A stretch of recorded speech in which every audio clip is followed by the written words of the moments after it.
बिस्मिल्लाहिर्रहमानिर्रहीम।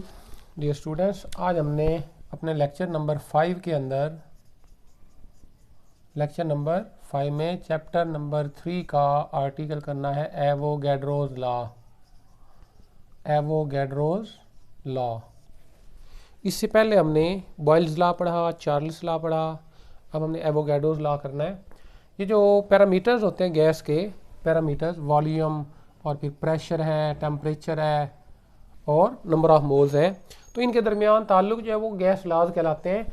Volume, pressure volume जो ताल्लुक था उसको हमने बॉयल्स लॉ कहा, और टेम्परेचर वॉल्यूम रिलेशन जो था उसको चार्ल्स लॉ कहा, और ये जो रिलेशन है वॉल्यूम और नंबर ऑफ मोल्स का रिलेशन, ये कहलाता है एवोगैड्रोज लॉ। अब पहले इसकी डेफिनेशन करते हैं, फिर इसको एक्सप्लेन करेंगे। इसकी एवोगैड्रोज लॉ के मुताबिक equal volumes of all the gases at same temperature and pressure contain equal number of molecules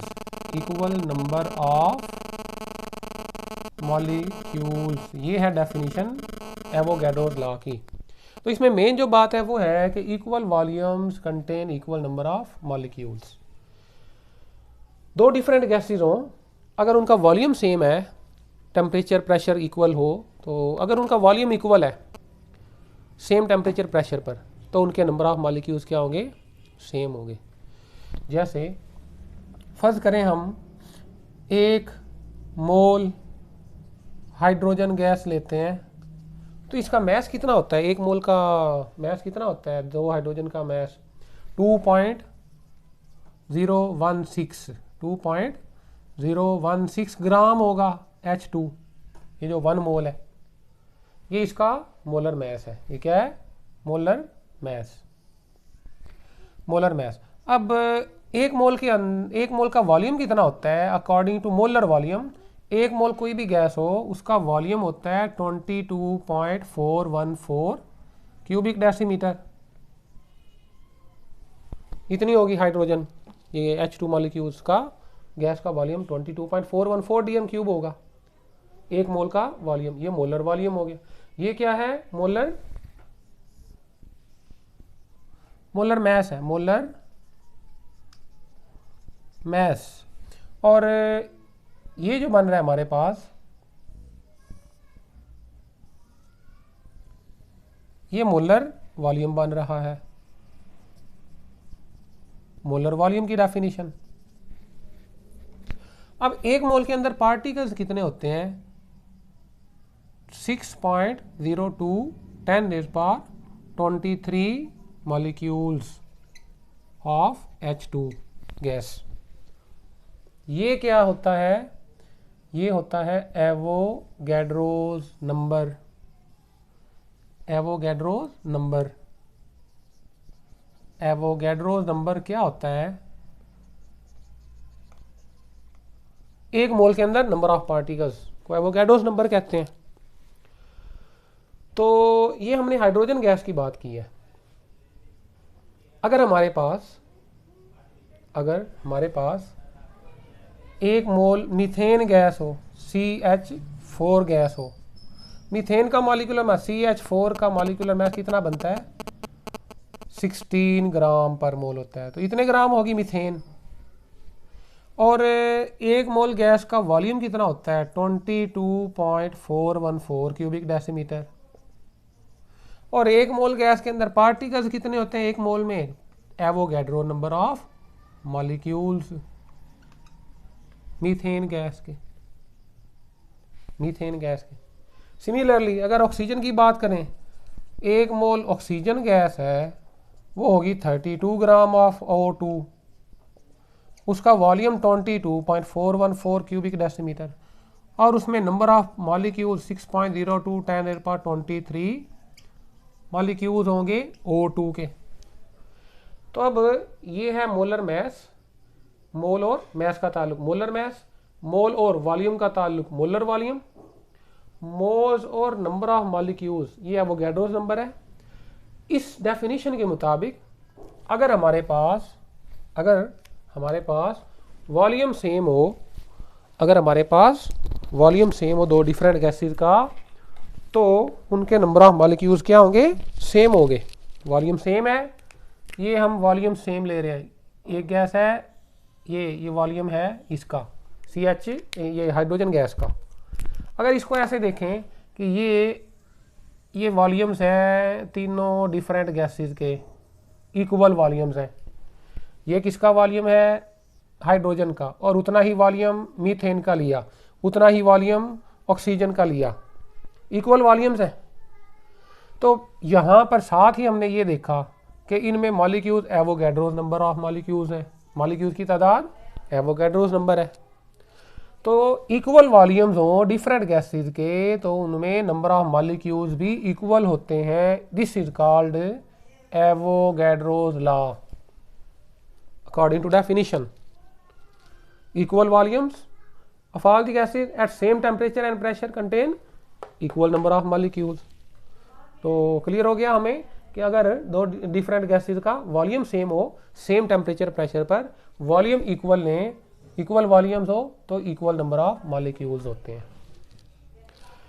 इसको मज़ीद आगे एक्सप्लेन करते हैं कि हमारे पास अगर हमारे पास वॉल्यूम है किसी भी गैस का 22.414 cubic decimetre of any gas, कोई भी गैस का वॉल्यूम इतना हो, तो उसमें पार्टिकल्स कितने होंगे, 6.02 10⁻23 मॉलिक्यूल्स होंगे।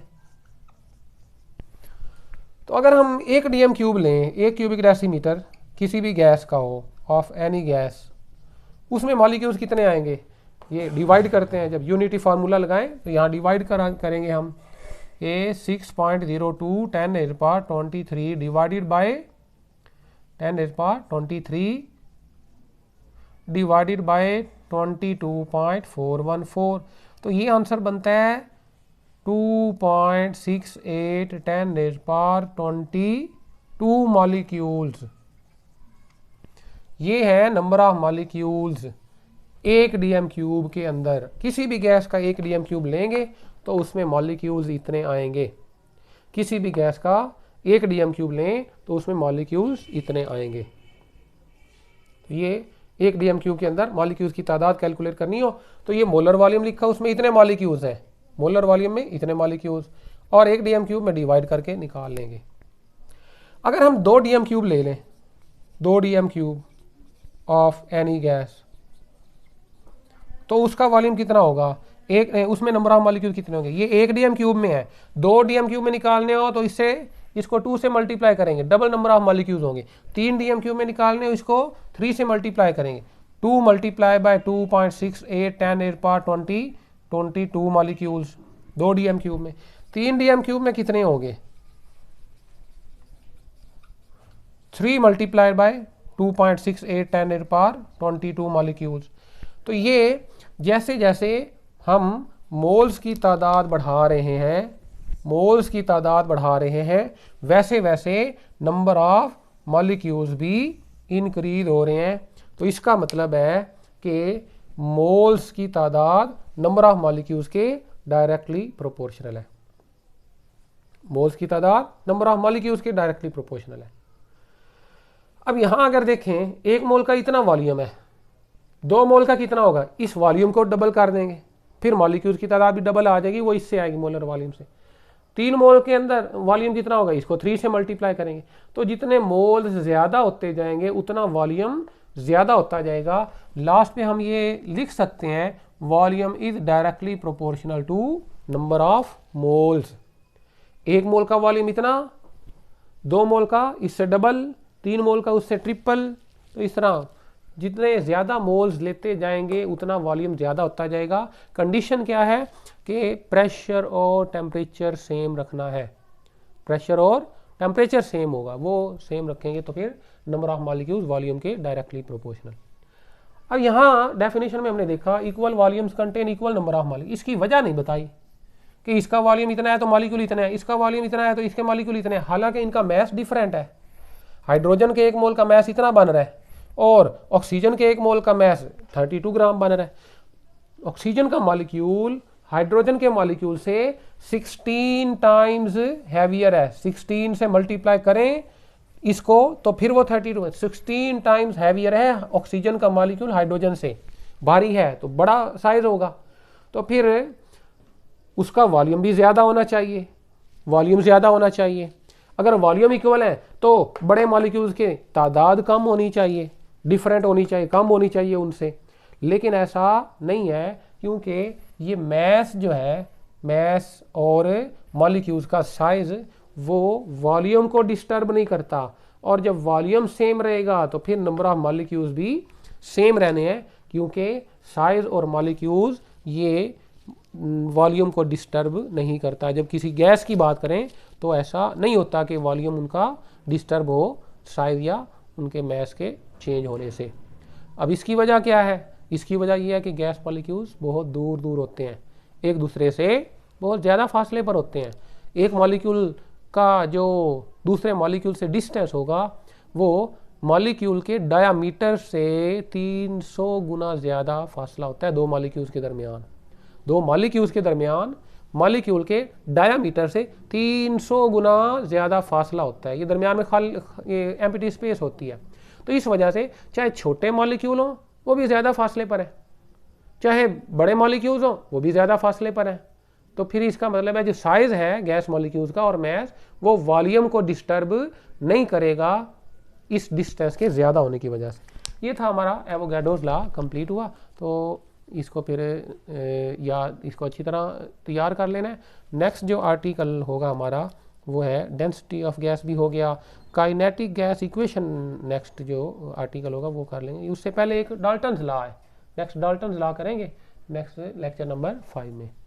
Thank you.